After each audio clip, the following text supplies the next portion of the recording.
LIC के share में आई बड़ी गिरावट। सिर्फ एक खबर से स्टॉक हुआ क्रैश। क्या है वो खबर, चलिए समझाते हैं। सरकारी बीमा कंपनी एलआईसी यानी कि लाइफ इंश्योरेंस कॉर्पोरेशन के शेयरों में मंगलवार को कारोबार के दौरान तेज गिरावट देखने को मिली। दरअसल सरकार की ओर से एलआईसी में अपनी हिस्सेदारी बेचने के लिए ऑफर फॉर सेल यानी कि ओएफएस शुरू किए जाने के बाद निवेशकों की बिकवाली बढ़ी, जिससे कि शेयर इंट्राडे कारोबार में करीबन 9% तक टूटते नजर आए और निवेशकों के बीच इसकी चर्चा भी बढ़ती दिखी।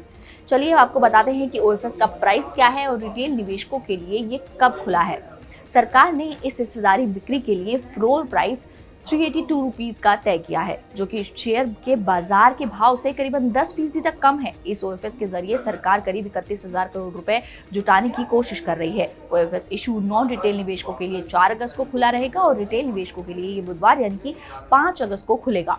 बताते चले कि डिस्काउंट पर शेयर उपलब्ध होने की वजह से ही बाजार में दबाव बढ़ा और एलआईसी का शेयर शुरुआती कारोबार में करीबन 9% तक फिसल गया।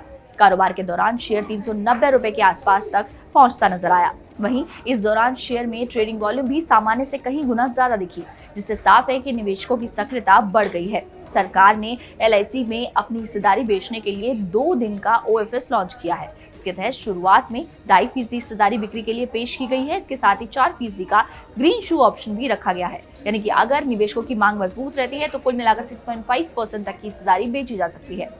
बता दें कि फिलहाल सरकार के पास एलआईसी में 96.5% हिस्सेदारी है। अगर ग्रीन शू ऑप्शन का पूरा इस्तेमाल किया जाता है तो ये हिस्सेदारी घटकर 90% तक रह सकती है। लेकिन सरकार ओएफएस के जरिए अपनी हिस्सेदारी को बेच क्यों रही है? दरअसल सरकार की हिस्सेदारी बिक्री उसके डिसइन्वेस्टमेंट कार्यक्रम का एक हिस्सा है।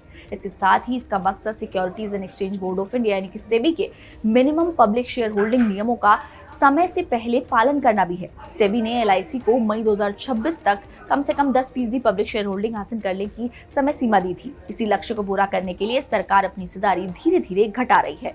बता दें कि इससे पहले सरकार ने मई 2022 में एलआईसी के आईपीओ के जरिए 3.5% की हिस्सेदारी बेचकर 21,000 करोड़ रुपए जुटाए थे। वहीं चालू वित्त वर्ष में सरकार ने अब तक 7 सरकारी कंपनियों में हिस्सेदारी बिक्री और एसयूयूटीआई के जरिए 21,082 करोड़ रुपए जुटा चुकी है।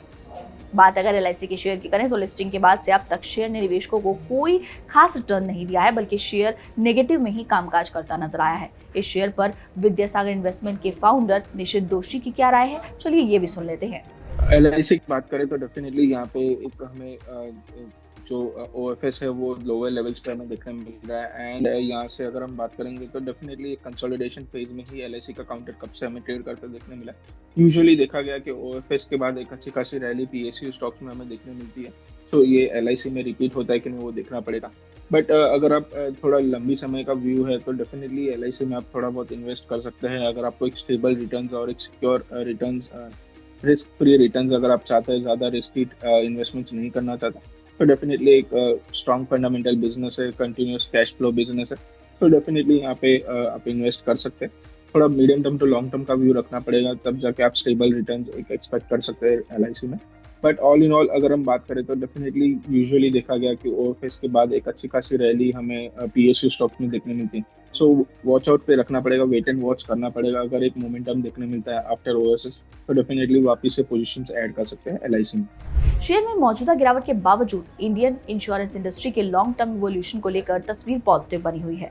स्विस री की रिपोर्ट के अनुसार मजबूत आर्थिक बेस, बढ़ती उपभोक्ता मांग और रेगुलेटरी रिफॉर्म्स के चलते भारत का बीमा क्षेत्र आने वाले सालों में तेज रफ्तार से बढ़ सकता है। एलआईसी की वित्त वर्ष 2025-26 की सालाना रिपोर्ट के मुताबिक साल 2026 से 2030 के बीच भारत का बीमा बाजार वास्तविक आधार पर 6.9% की औसत सालाना दर से बढ़ने का अनुमान है। इस ग्रोथ के साथ भारत दुनिया के बड़े बीमा बाजारों में सबसे तेजी से बढ़ने वाला बाजार बन सकता है।